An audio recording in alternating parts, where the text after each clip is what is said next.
বাসায় গেস্ট আসবে আর খাসির মাংস হবে না, তাই কখনো হয় নাকি? তাই আজ বানিয়ে নিব খাসির মাংস। চলো কিভাবে আমি এটা বানাবো তোমাদের সাথে শেয়ার করি। তো এখানে আমি নিয়েছি প্রায় 1.5 কিলোর মতো খাসির মাংস, আলু বড় বড় করে কেটে নিয়েছি, পেঁয়াজ আর আদা রসুনের পেস্ট আর কাঁচা লঙ্কা। তো প্রথমেই সয়াবিন তেল গরম করে সেটাতে গরম মশলা ফোড়ন দিলাম। এরপরে হাফ চামচের মতো জিরা ফোড়ন দিয়ে জিরা থেকে একটা সুন্দর স্মেল বেরিয়ে এলে দিয়ে দিব পেঁয়াজ। পেঁয়াজ কুচিটা প্রায় লাল হয়ে ভেজে এলে এরপরে আগে থেকে পেস্ট করে রাখা আদা রসুনের পেস্টটা দিয়ে দেব। এবার আরেকটা চুলায় আলু ভাজার জন্য তেল গরম করতে দিলাম। এখানে আমি ব্যবহার করেছি সরিষার তেল। আর এপাশে মশলাটা প্রায় কষানো হয়ে গেলেই দিয়ে দিব আগে থেকে জল ঝরিয়ে রাখা সেই খাসির মাংসগুলো। খাসির মাংসগুলোকে সব মশলার সাথে ভালোভাবে মিশিয়ে সুন্দর করে ঢেকে দিব যাতে একটু নরম হয়ে আসে। আর এপাশে গরম তেলের মধ্যে সেই কেটে রাখা আলুগুলো ছেড়ে দিলাম।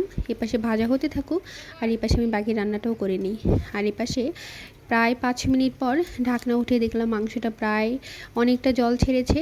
এবার এতে পরিমাপ মতো লবণ, হলুদ আর কাঁচামরিচ দিলাম, দিয়ে সুন্দর মতো সব কিছুর সাথে মিশিয়ে আবার ঢেকে দিলাম প্রায় মিনিট 10-এর মতো।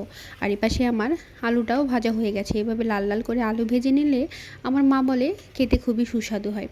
আর আলুগুলো ভাজা হয়ে এলেই দিয়ে দিব সেই মাংসের মধ্যে। আলু সিদ্ধ হতেও তো সময় লাগবে, আর যেহেতু আমার মাংসটা প্রায় 1/2 ঘন্টার মতো হয়েই গেল, তাই আলুটা দিয়েই দিলাম।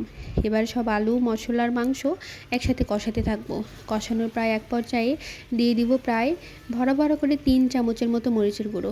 আমরা খাসির মাংসে একটু ঝাল ঝাল খেতেই পছন্দ করি, তাই এখানে বেশি করেই মরিচের গুঁড়া ব্যবহার করেছি। এবার মশলাটা ভালো মতো প্রায় মিনিট 10-এর মতো কষিয়ে ঝোল দিয়ে দিব।